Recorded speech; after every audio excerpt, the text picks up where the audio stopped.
بسم الله الرحمن الرحيم. عشرة waxaan ku bilaabi doonaa PowerPoint-ga oo lagu sameeyo project-yada lagu soo bandhigo shirarka oo kale iyadoo la isticmaalo project. PowerPoint-gu aad ayuu faa'iido badan. Waxaa kaloo lagu sameeyaa qaabab badan oo kale gooniga u sameyn doono, laakiin horta aynu eegno sida loo soo furto. Waa Start, Programs, wuxuu ku dhex jiraa Microsoft Office ku dhex jiraa. Waa kan PowerPoint 2007 buuggaad markaa akhri doonta, laakiin qaabka buugga u qoran baynu sharaxnaa wixii saadina ku dhex daray. Marka ugu horeysa waa kan sidaan kugu soo baxaysa, waad si kala screenaysaa. waa kan sidaan ku saxiyay. Markuu sidaa yahay ayaa waxaan sharxi doonaa. horta waad soo aragtay home baynu sharxi doonaa. Home waad aragtay dhammaan waxa home ku jiro dhan waa warqad cusub, waa soo furasho, waa save gareyn, waa qodobo kala duwan iyo kala dhig oo markan.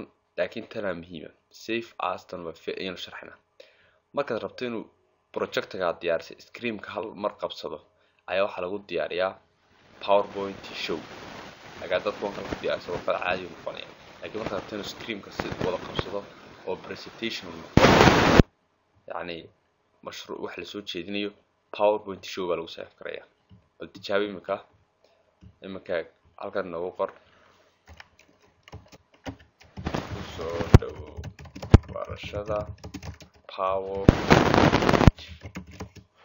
kadib halkan tag file, save as PowerPoint show. kadib waxaad noo dhigtaa desktop-ka noo dhig PowerPoint show. riix hal mar, hoos ka soo dhig. waa kan ku soo dhawow. markaasaad click hal mar file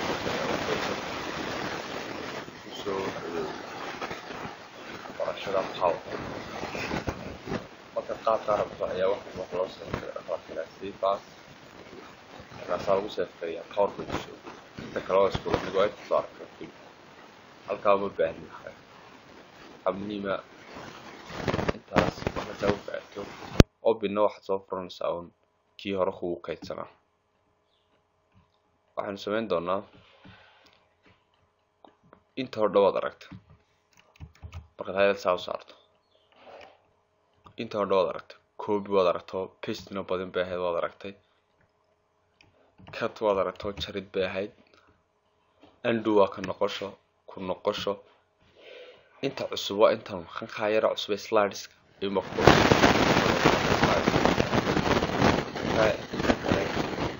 P oo pola oo ka fiican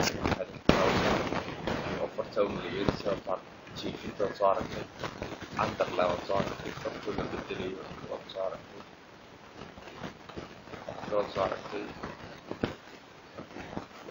inta loo soo aragtay iyadoo lambarka la buuxinayo soo aragtay. waad direen kartaa lambarka adeeg ku taala qodobbada SMS. waxa kugu cusub abarkiisa waxaan noo soo aragtay midabka waad soo aragtay oo dir sameyn kartaa. halkan waad ka yareyn kartaa, tan waad ka weyneyn kartaa. waxa ku haray waxyaabaha kale ee halkan yaalo dhow sharxi doono. casharkeena koobaad waxaan ku eegaynay file waxay ahayd new warqad cusub. markaad hal mar saa u taabato ayuu wuxuu ku leeyahay blank page ba okay baad leedahay. marka create baad leedahay.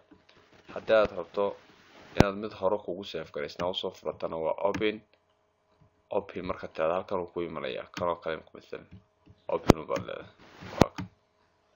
halkan uu ku imanaya ku soo dhaw barashada PowerPoint.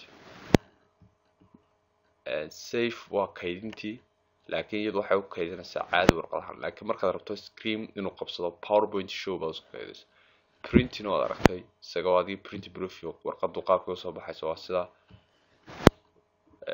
halkan waad aragtay zoom to weeyaan, kan waa fit to windows waa sidan hadda ugu automatic. waxaad aragtoo kale printing waad saarto waa la mid intuunbu codekii unbu ku soo celi intaynunbu ku soo daray slideska 1 2 3 4 marka halkan waxaad oranaysaa outline view.